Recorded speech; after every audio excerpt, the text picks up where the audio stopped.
And that moves us to our action agenda. And number 12, action as necessary or appropriate on matters discussed in executive session. Do I have any motions? Mr. Hogan. I do. I've got two of them. First one, I'd like to make a motion the board approve selected employment items, Exhibit A for action. Do I have a second? Do I have a second? Second. Ms. Snipes. Sorry. Ms. Snipes, any discussion? Seeing none, all in favor? That motion carries 7-0. And you said you had a second I've got motion? another motion for D. Okay. I'd like to make the motion the board approves the administration's recommendation for professional development services with Nicole Wakanis. Did I get that one right? Do I have a Perfect. second? Second. Ms. Oh, go ahead. To the motion to extend through year 5 of the contract. Apologize for interrupting. Ms. Barnhart, Second. seconds. And just for clarification on this motion, and Ms. McCaskill, you can help me if I butcher this at all. This is grant funded, correct? And the purpose of this is to directly be applied to this program over a 5-year period. Got it. Right. For the Harbison West Magnet Program. Right. Okay. Perfect. All right. Any discussion? Seeing none, I'll call for the vote. All in favor? That motion carries 7-0. And that brings us to number 13, the second and final reading, approval on proposed revisions to board policy KBE, relations with parent organizations, as seen in Exhibit E. Our Chief Financial Officer, Ms. Heather Tucker, will come to present second and final reading of KBE. All right, good evening. So in front of you, you have the changes that we made during the first reading. The one sentence in the second paragraph, the board reserves the right to prohibit any money raised or used to benefit school or district programs to the extent its use is inconsistent with board policies or determined not to be consistent with the organization's charter. That was the one change from the first reading, as well as on the final page that starts, these support groups need school-level administrative approval for any events, programs, or operations that involve the following. And that school level was put in to just quantify that it's the principals following the approval process, which still includes the district office, making sure that facilities are involved and if there's custodians needed. So their process won't change. It's just making it clear that that's at the school level. And so just wanted to make that clear. So present this to you for the second and final reading. Do you have any questions? Do I have a motion first, Mr. Hogan? Oh, go ahead, Ms. Otto. I move that we approve second and final reading of proposed revisions to board policy KBE, relations with parent organizations. Do I have a second, Mr. Huddle? Mr. Hogan? Thank you. Okay, any discussion on the policy? All right, I think you did a good job with it. I'm going to call for a vote. All in favor? That motion carries 7-0. Thank you.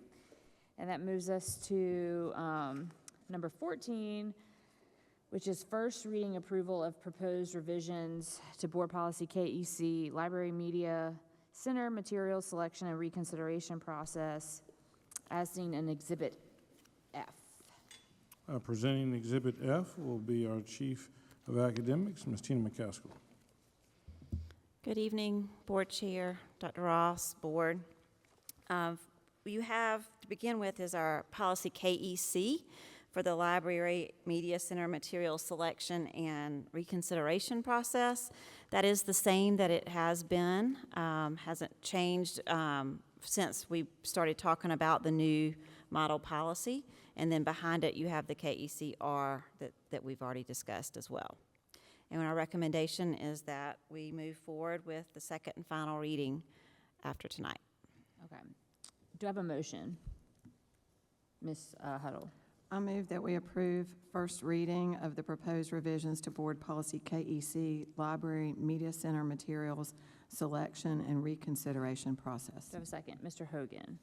All right, any discussion? We haven't talked about this at all, so I'm just kidding, guys. Any discussion? All right, seeing none, I will call for the vote. All in favor? That motion carries 7-0. And that moves us to 15, first reading approval of new board policy IJL, library and instructional material selection and adoption as seen in Exhibit G. So IJL is a new policy. This allows the KEC to be the policy for the complaints. IJL deals with your library materials, and then in a few minutes, we'll talk about IJK, which will be your supplemental materials within the classroom. IJL is the model policy that the state recommended, and then, of course, you have behind it IJLR, which we've also discussed already. So the recommendation is that we would have the first reading tonight, and then we would move to second reading next time. Right, do I have any, do I have a motion? I'll make that one too. Yeah, okay. I move that we approve first reading of new board policy IJL, library and instructional materials selection and adoption. Do I have a second? Second. Ms. Barnhart seconds. Any discussion? Ms. Huddle? Okay, so I just want to be double clear. Okay, so IJL says library and instructional materials selection, but then we also have IJK, supplementary materials selection.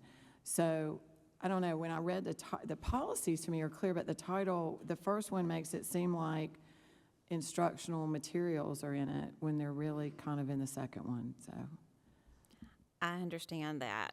That is the name that the School Boards Association has as this IJL, but that, honestly, that is the reason why we added under the purpose so that it was clear that IJL was for library materials, because the library has books, but then they also have other instructional materials within the library. So that would pertain to those materials. Would it, in your opinion, would it be more clear if we were to say library and media center instructional materials or something like that, just to differentiate it? We could. We don't call them media centers much anymore. They're called librarians. Okay, you're calling me old. I'm Right, I kidding. know. No, I've been through it. I've been through library, media center. I've been through all of it, so I totally get it. But we don't really call that media center at all. So this is I more of a- understand the concern, though. So is that more of like a professional, what professionals in teaching or in the libraries call it? Is that? That where is what it they- doesn't necessarily make sense because we're not doing it all the time? Well, I guess what I'm hearing is there are instructional materials in the library, so that's why it says library and instructional materials. But when I read it, I think library, and then I think, when I hear instructional materials, I think classroom. So I was just wondering if the title, maybe, I just don't want people to be confused when they're looking for a policy or whatever. I just think the title's confusing. And I think, if I may, you can correct me if I'm wrong, Ms. McCaskill, not every district has an IJK policy. So we're kind of unique in that we have an IJK. When you look at the umbrella policy of KEC, the state model gave everybody the IJL to cover all. What we chose to do was have L was libraries. So in our district, all library will be governed by, whether it's a book or instructional material or journal, it will be governed by IJL. And then K is for classrooms. For the supplemental? That's how I spelled classrooms when I was in school. But K would be for classrooms, and that would be all the teacher instructional materials. So I think for us, we're very clear on this delineation between those two policies, but I don't know how to rewrite it any different from What if that. we just And the took out and instructional, just said library materials? Well, the purpose, those paragraphs talk about specifically about enriching the instructional program. I mean, there's several references to that, the word instructional, so. And I would just say, just because our thinking out loud. librarians teach as well, it's, their jobs are so dynamic, you know. I think we're fine as is, but I think we just need to understand that if it's a classroom teacher of record, then that would be IJK. If it's the librarian who is actually providing resources or teaching, it would be IJL, and they do both. Okay. Any other, Mr. Satterfield? I think when I was looking over this, the way that I sort of was able to delineate between the two is if you look at the heading on IJL-R, it says material selection and adoption. So I was thinking more along the textbook line of things that classrooms choose to use. The other one says specifically resource material or, supplementary materials. Okay. Any other comments?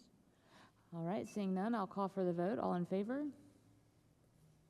That motion carries 7-0.